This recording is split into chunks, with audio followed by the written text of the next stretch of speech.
በዛሬው ቪዲዮአችን ፍጥነት፣ ትክክለኛነት፣ ኃይል ይህንን ፍጥነት ተመልከቱ።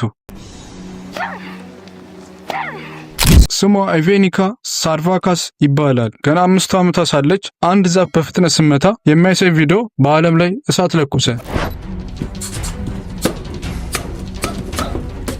እቺ የ10 ዓመት ታዳጊ የዓለማችን ፈጣኗ ቦክሰኛ የሚል ስም ያገኘችው እንዴት ነው?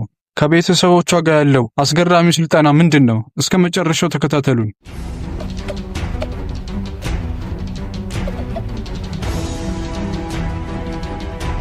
ይህ ፍጥነት ማሽንን ያስደምማል። ኢቬኒካ የተወለደችው በሩሲያ ሲሆን ከ6 እህትና ወንድሞቿ ጋር ነው ያደገችው። ሁሉም በቦክስ ፍቅር የተነደፉ ናቸው። የኢቬኒካ ቦክስ ጉዞ የጀመረው ገና የ3 ዓመት ልጅ እያለች ነው። ግን ዓለም ትኩረት የሰጠቻት በ5 ዓመቷ ነው። በዩቲዩብ ላይ በተሰራጨው ዛፍ የምትመታዋ ልጅ በሚል ቪዲዮ ይህ ቪዲዮ በሚሊዮኖች የሚቆጠር ዘንድ እይታን አገኘ። ይህ አስገራሚ ፍጥነት እንዴት ከህፃኗ ጋር ሊመጣ ቻለ? መገመት አቃታቸው።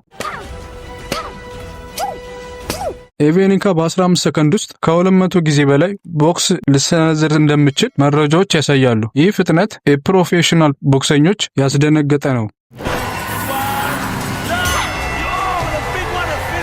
የኢቬኒካ ሚስጥር ግን ቤተሰቧ ነው። አባቱ ሩስታም የልጆቹን ስልጠና በራሱ የሚመራ ሲሆን ቤተሰቦቹ ሙሉ በሙሉ በማልሻናርትና በቦክስ የተካነ ነው። አባቱ ለልጆቹ ምንም የሚያስፈራ ነገር የለም የሚል ፍልስፍናን ያስተምራል። ዛፍን መምታትን የዚህ የፍርሃትን ቅነሳን ስትራቴጂን አካል ነበር።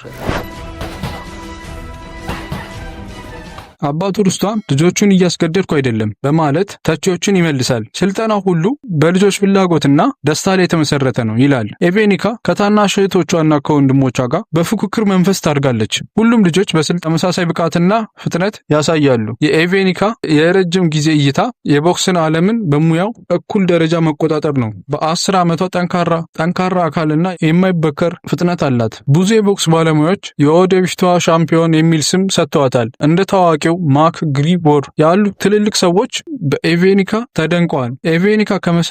ኢቬኒካ በስልጠኗ ውስጥ ምንም አይነት ረፍት አትፈልግም። የእሷ ትጋት ከአባቷ ስትራቴጂ ጋር ተደምሮ የቦክስ ታሪክን ለመቀየር መንገድ ከፍቷል። ኢቬኒካ ሳርቫካስ የእውነት በጣም ጠንካራ ሴት ልጅ ነች። የት መድረስ እንደምችል ያሳየች የአብነት ታሪክ ናት።